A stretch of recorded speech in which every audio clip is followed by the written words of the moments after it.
Top 10 second baseman of 2024. This list is based on the performances of these players during the season, and it's not like our regular projection videos where we project who's going to actually be the top 10 second baseman in a year, but we are going to compare it to the list that we had at the beginning of the year. Let's start out by looking at the second baseman, who we had projected would be top 10 and ended up not being there. So we got to start out with Mookie Betts, and obviously this is not a performance thing, it's just that he ended up not being a second baseman. He ended up just playing 18 games there. Secondly, we also had Matt McLain in our top 10. I do believe he still has a second baseman, but he just missed too much time with an injury. Really couldn't be a top 10 second baseman with that in 2024. But then there is Nolan Gorman, and this is one where it's not a matter of how much time he missed. He just played absolutely awful when he was on the field this year. We had him number 5 because of his incredible bat coming into the year, but that bat just disappeared. He struck out way too much. Really could not get anything going. And as a Cardinals fan, I cannot emphasize to you how much of a disappointment this was, as he went from one of the best offensive second basemen to basically being one of the worst and losing his everyday job because of how bad his bat is. But then outside of our top 10, there's also Ozzie Albies, who was our preseason number 10. He also missed some time due to injury, which hurt him. Still played 99 games though, but was a below average hitter, below average defender, and a below average base runner. So between missing some time and being below average in every aspect when he was on the field, that's not going to get him in our top 10. Then we also have Luis Arraez, and really just the batting average doesn't cut it to get the value up. We had him at number 8 coming into the year. He came in at the number 13 spot, actually. Now, he also isn't really a second baseman anymore, as much, I guess. But when he does play second base, he is the worst defensive second baseman. It was just, exactly the season that we expected for him. Where you have batting title and a high batting average. You have nothing else that's really crazy, and then some terrible defense and no speed. That really doesn't get you that much value, unfortunately. Then we have Zach Geloff, who we put at the number 6 spot, and he came in at the number 11 spot. He also struggled massively with his bat, but his natural athleticism did save him some and almost got him back into the top 10. He had a decent amount of home runs and stolen bases, along with some pretty solid defense. Bat just needs to get a lot more consistent, and that's really what kicked him off this list, because there were hot stretches where he looked incredible, but he also had a lot of incredibly cold stretches too that really weighed him down. But honestly, he does seem decently clutch, as he ended up with a ton of RBIs and a ton of runs scored for a guy with a negative 23 batting value. Now for the actual top 10 list, we're going to start it off with Gleyber Torres, as he was the 10th best second baseman in 2024. He was our preseason number 9. He had a mildly above average WRC plus of 103 with some atrocious defense and some terrible base running. That really just leaves him kind of neutral though. He did play a lot and he accumulated a lot of RBIs and runs scored though, so that also helped him out.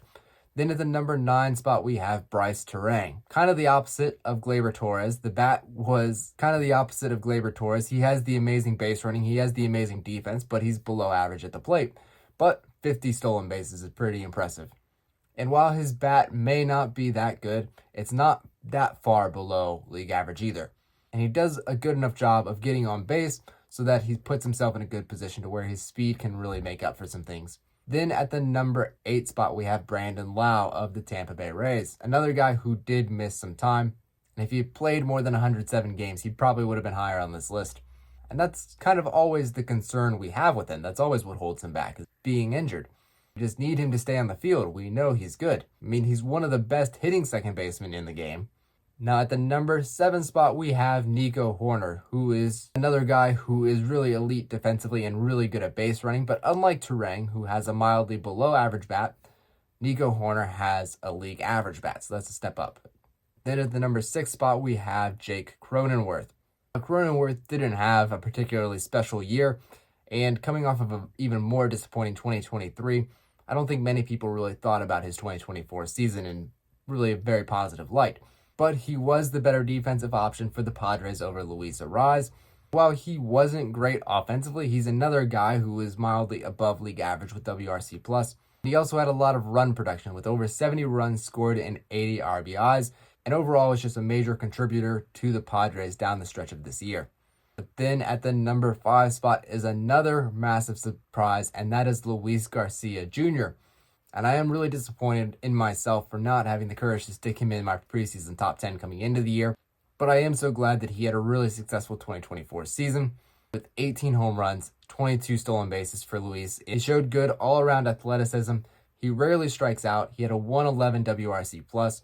It makes him one of the better hitting second basemen we have. And then he played some really solid defense. So, great year for Luis Garcia Jr. Then at the number 4 spot, we have Jose Altuve. We actually had him at our number 4 spot coming into the year. He had 20 home runs, 24 stolen bases, 94 runs scored, 127 WRC+, the highest by any second baseman, just by 1 point. Fortunately, he brought negative value on the base path and was a disaster defensively. That's why a guy like Jonathan India is above him at our number 3 spot, which absolutely shocked me because this was a massive bounce back for him. After winning the Rookie of the Year a couple of years ago, he really struggled to get back to that level of play. And obviously there were talks about him getting traded all year because of the fact that this is really going to be Matt McLain's spot. But that Matt McLain injury allowed India the path to play this year and to put up the numbers that he did on the field. Then at the number 2 spot, we had Marcus Semien yet again, who was also our number 2 coming into the year. His bat was weirdly bad. He was basically a league average hitter by WRC+ standards, but he still scored 100 runs, and so at least he was productive offensively in that sense.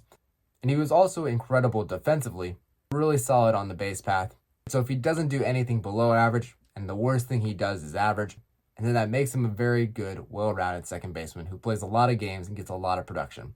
But then the number 1 spot goes to the one guy who was actually in an MVP conversation just a little bit, and that is Ketel Marte. We had him as our preseason number 3. He really tried his hardest to carry this Arizona Diamondbacks team into the playoffs. He had an offensive run value of 37, which is 20 runs more than any other second baseman had. He had 36 home runs. He had over 90 runs and RBIs.